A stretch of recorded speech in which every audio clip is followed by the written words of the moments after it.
Blight County was wide open back then, with gambling and prostitution everywhere you looked, and Pap getting a cut of everything illegal, and even some things that were legal. Drinking and dancing and carousing every night, all night. It was wonderful. Oh, the fun we had in those days! For a brief moment a devil-may-care look flashed across her face. Tully still had childhood memories of his mother as a flashy young woman. He had heard old men talk about her as the most beautiful girl in all of Blight County. Is that where he made all his money, getting a cut off the prostitution and gambling? Not all his money.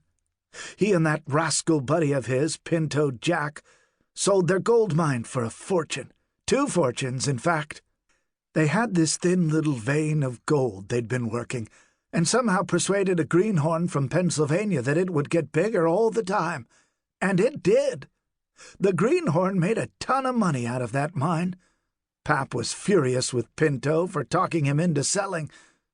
Pinto is lucky to still be alive. Pap hasn't mellowed much. Absently, Tully picked up the linen napkin beside his plate and wiped pie and ice cream from his mustache. His mother cut the point off her second piece of pie, placed a dab of ice cream on it, and forked it into her mouth. A dreamy expression came over her face. "Perfect," she said. Even in her 60s and a little plump, his mother was still beautiful. "You always were a pie person," he said. "One of my many vices." Tully licked his fork clean and pointed it at 2 watercolors on the wall across from him. "I like what you did with the paintings." "Yes, well, it cost me a fortune to get them properly mounted and framed. They're very expensive museum mounts. My son painted them, you know, so I had to go first class. Why he wastes his time being sheriff, I have no idea. The main reason is I sell only about 4 or 5 paintings a year, and I like to eat at least every other day. I can remember when you and Ginger built your log cabin out on the 80. You both figured the place would be self-sustaining, and you could spend your lives being starving artists. You a painter, and she a potter. I remember. What's it been, almost 10 years since she died? I remember how she used to follow you around when you went out hunting those little birds." "Quail," Tully said. He remembered, too. Ginger hated hunting, but she went along anyway, just to be with him. She would hold the dead birds and pet them before putting them in the game bag. Sometimes she would get tears in her eyes.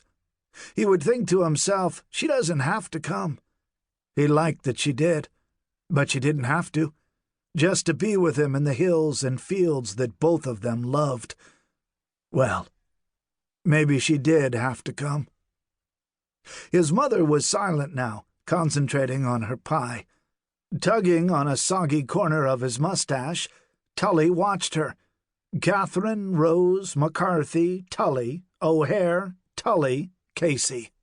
One of the last 3 husbands was dead, with Tim Casey maybe still alive, but whereabouts unknown. Had his whereabouts been known, he too probably would be dead.